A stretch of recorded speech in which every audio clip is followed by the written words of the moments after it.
Hola, en este video vamos a realizar un problema de efecto Compton, ¿ya? Damos paso a la lectura del problema. Nos dice que un fotón de frecuencia 3 por 10 elevado a 20 Hz choca con un electrón en reposo. ¿Ya? Distinguimos enseguida de que es un problema Compton por la forma en la que se da la colisión. Fotón contra electrón en reposo.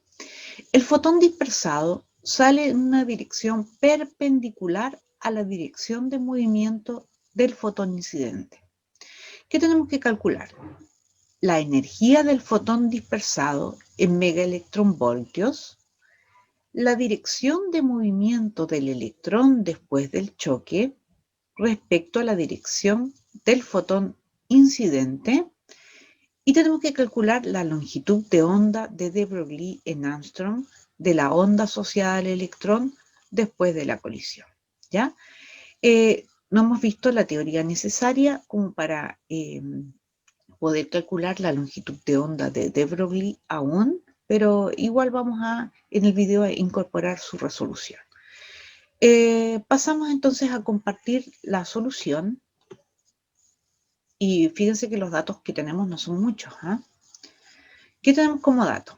Tenemos como dato la frecuencia del fotón incidente y tenemos como dato la dirección en la que sale el fotón dispersado. Yo les recomiendo siempre que realicen el dibujito de la situación antes y de la situación después. ¿Ya? Entonces, nos piden determinar la energía del fotón dispersado. Recuerden que el convenio que utilizamos fue sin prima para lo de antes y con prima para lo de después de la colisión. ¿Ya? Entonces viene el fotón en la dirección del eje X, colisiona con el electrón que está en reposo. Después de la colisión nos dicen que el fotón dispersado sale en una dirección perpendicular a la cual venía el fotón incidente, así que por tanto forma un ángulo phi de 90 grados con la dirección del fotón incidente. Y el electrón sale dispersado un ángulo teta con respecto a la dirección del fotón incidente. Entonces, la energía del fotón dispersado le llamamos F' y la longitud de onda del fotón dispersado le llamamos lambda', y la energía del fotón incidente es su F y la longitud de onda del fotón incidente lambda. Si queremos calcular la energía del fotón incidente, la podemos hacer porque conocemos la longitud de onda del fotón incidente. Entonces, la frecuencia del fotón incidente. Multiplicamos la constante de Planck, 6,63 por 10 a la menos 34 Joule por segundo, por la frecuencia del fotón incidente, que es dato, 3 por 10 elevado a 20, nos da 1,989 por 10 a la menos 13 Joule. Pasamos de Joule a electronvoltio. Recuerden que si dividimos entre 1,6 por 10 a la menos 19, nos va a dar una cierta cantidad en electronvoltio y luego la pasamos a mega electronvoltio. Recuerden que en un mega electronvoltio hay 1.000.000 de electronvoltios y nos queda 1,2431 mega electronvoltios. ¿Ya? La dejamos ahí guardadita porque posteriormente la vamos a necesitar. Bueno, tenemos que la longitud de onda del fotón incidente, si tenemos la frecuencia, la podemos calcular dividiendo la rapidez de la luz entre esta frecuencia, la pasamos a Armstrong, 3 por 10 elevado a 8 entre 3 por 10 elevado a 20, se nos va a 3,3, nos queda 10 a la menos 12 metros, y en un Armstrong hay 10 a la menos 10 metros, por tanto nos queda 0,01 Armstrong. ¿Ya? Aplicamos la ecuación de corrimiento de onda Compton, que nos dice que la diferencia entre las longitudes de onda es igual a la longitud de onda Compton, que es una constante. Recuerden que tomamos un valor de 0,024 Armstrong por 1 menos el coseno de phi. Phi en nuestro modelo matemático vimos que era la dirección que formaba el fotón dispersado con el fotón incidente. ¿Ya? Entonces reemplazamos aquí coseno de 90, que es 0, y nos queda que es igual la diferencia entre estas dos longitudes de onda a la longitud de onda Compton, 0,024 Armstrong. ¿Ya? Entonces podemos determinar la longitud de onda lambda prima como lambda, la longitud de onda incidente más lambda Compton. Ese lambda, ya lo acabamos de calcular, eran 0,01 Armstrong y le sumamos esa constante física dado por AH partido de M0C, que es la longitud de onda Compton, que son 0,024 Armstrong, y esto nos da una longitud de onda para el fotón dispersado de 0,034 Armstrong. ¿Ya? Entonces, fíjense que teniendo esa longitud de onda, sin problemas podemos calcular la longitud de la energía, del fotón dispersado, que será H por la frecuencia del fotón dispersado, y la frecuencia del fotón dispersado es la rapidez de la luz dividido de la longitud de onda del fotón dispersado, que la tenemos. ¿Dónde? Aquí. ¿Ya? Así que reemplazamos valores numéricos, 6,63 por 10 a la menos 34 joules por segundo para la constante de Planck por la rapidez de la luz en el vacío, dividido de la longitud de onda del fotón dispersado en Armstrong, la pasamos a metros, 0,034 por 10 a la menos 10 metros. Se nos va de esta forma, este segundo con ese segundo, este metro con este metro. El resultado nos queda en joule de operar estos numeritos. Cambiamos de joule a megaelectronvoltio. Recuerden que un electronvoltio es 1,6 por 10 elevado a menos 19 joule, y a su vez un megaelectronvoltio es 1.000.000 de electronvoltios. Se nos va joule con joule, electronvoltio con electronvoltio, y el resultado nos queda 0,3656 megaelectronvoltio para el fotón dispersado. Ya tenemos la respuesta al primer apartado, que nos preguntaban cuál era la energía del fotón dispersado. ¿Ya? En el apartado B nos preguntan, volvemos para atrás porque ya se me olvidó, creo que era la dirección del electrón después del choque, que en nuestro modelo matemático es ese ángulo teta con el que sale dispersado el electrón después de la colisión. ¿Ya? Entonces, para ello no nos salvamos de aplicar la ecuación de conservación del momento lineal. Recuerden, las aplicamos por componentes. Quiero tener el dibujito a la vista. Para poder aplicar esas ecuaciones. ¿Ya? Conservación primero del momento lineal en el eje X. Ya habíamos visto que el momento lineal de un fotón es su energía partido de la rapidez de la luz. ¿Ya? Entonces, inicialmente tenemos que el electrón está en reposo, así que no tiene momento lineal, ni en X ni en Y. ¿Ya? El fotón incidente sí que tiene momento lineal en el eje X, que es igual al cociente entre la energía del fotón incidente y la rapidez de la luz. Todo él está contenido en el eje X. Después de la colisión, tenemos que el fotón dispersado no tiene componente en el eje X, está todo contenido en el eje Y, pero el electrón sí que tiene componente en el eje X, y va a ser P por el coseno de teta. Ahí tenemos nuestra primera ecuación. Segunda ecuación para el eje Y. Acá, en el eje Y no hay momento lineal antes de la colisión en el eje Y. Por tanto, tenemos que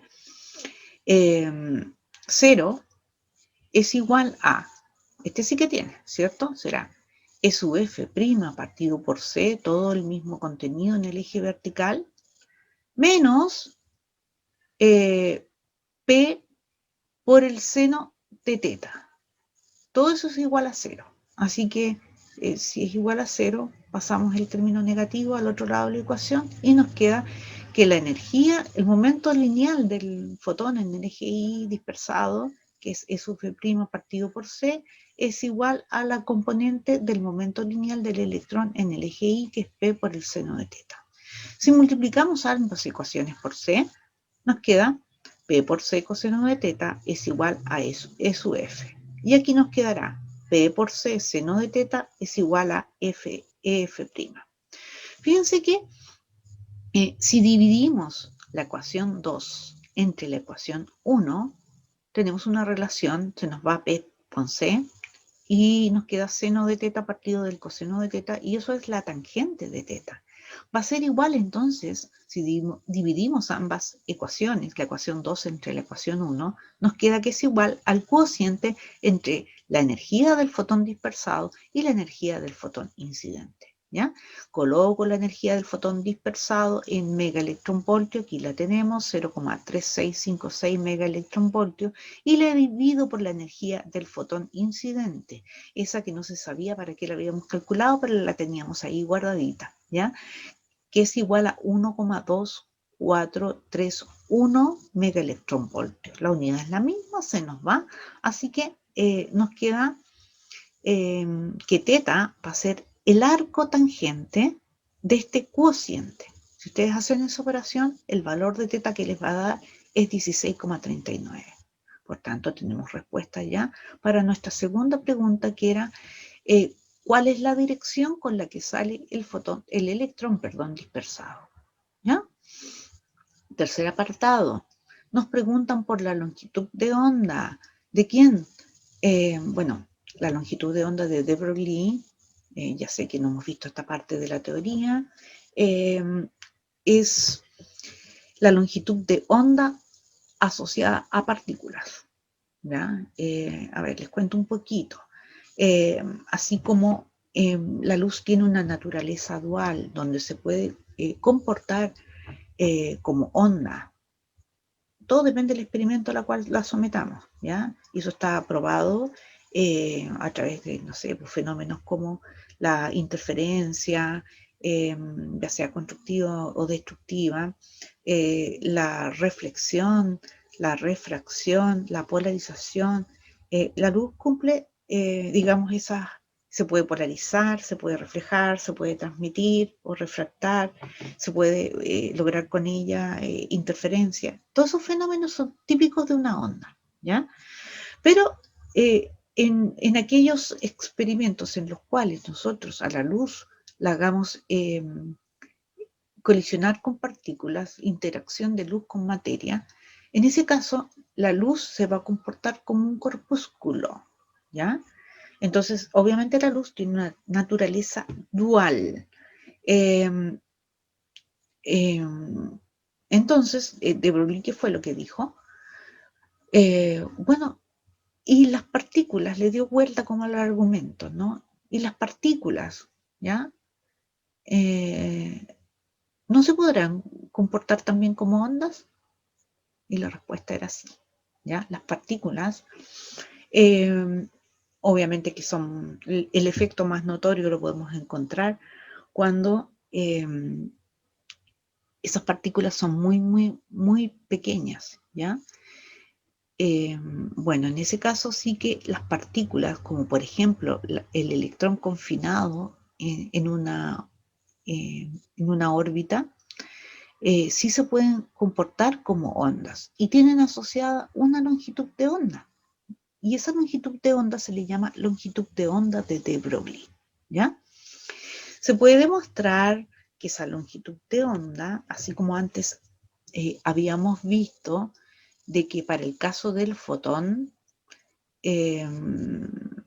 muestro acá, para el caso del fotón, nosotros teníamos que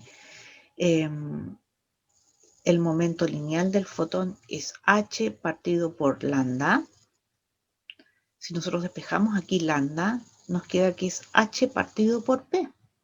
Entonces, esa longitud de onda de de Broglie va a ser igual a la constante de Planck dividido de la cantidad de movimiento que tenga esa partícula, ¿ya?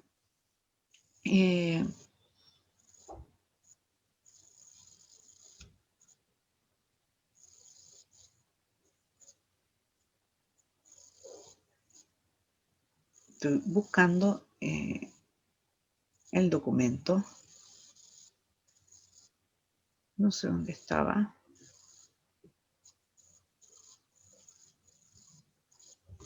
Creo que acá. No.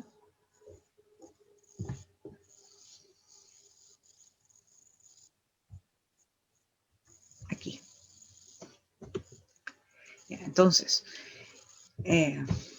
tenemos que la longitud de onda de de Broglie va a ser la constante de Planck dividido de la cantidad de movimiento de la partícula. Y fíjense que la cantidad de movimiento que tenga esa partícula, porque nos están pidiendo la longitud de onda de de Broglie del electrón después de la colisión, nosotros podemos determinar el momento lineal del electrón de una de estas dos ecuaciones, de la que queramos. Por ejemplo, si lo hacemos con la primera ecuación, nos queda que es la energía del fotón incidente, dividido de c coseno de teta, reemplazamos el valor de teta calculado previamente, reemplazamos la energía del fotón en joule mejor, ¿para qué? Para poder obtener la cantidad de movimiento en unidades del sistema internacional, que recordemos que es unidad de masa, kilogramo por unidad de velocidad, metro por segundo. ¿Ya? Entonces colocamos aquí la energía del fotón incidente en joule, la dividimos entre la rapidez de la luz en el vacío, multiplicada por el coseno del ángulo. Recordemos que el joule es kilogramo metro cuadrado partido por segundo al cuadrado. Entonces se nos va un metro con un metro por segundo, y nos queda kilogramo metro por segundo. 6,91 por 10 a la menos 22 kilogramos metro partido por segundo. Por tanto, si dividimos la constante de Planck entre la cantidad de movimiento en unidades del sistema internacional, recordemos que esto es joule por segundo. Joule es kilogramo metro cuadrado dividido de segundo al cuadrado. Tenemos que este segundo al cuadrado, uno de ellos se nos va con este y el otro se nos va a ir con este. El metro se nos va un metro con un metro, un kilogramo con un kilogramo, y el resultado nos queda en metros. 9,59 por 10 a la menos 13 metros. Recordemos el factor de conversión entre metro y Armstrong.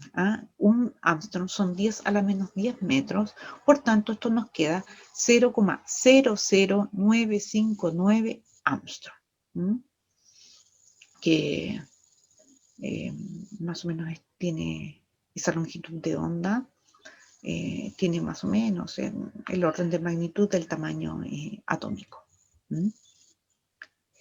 Y con eso damos por finalizado el problema de efecto Compton.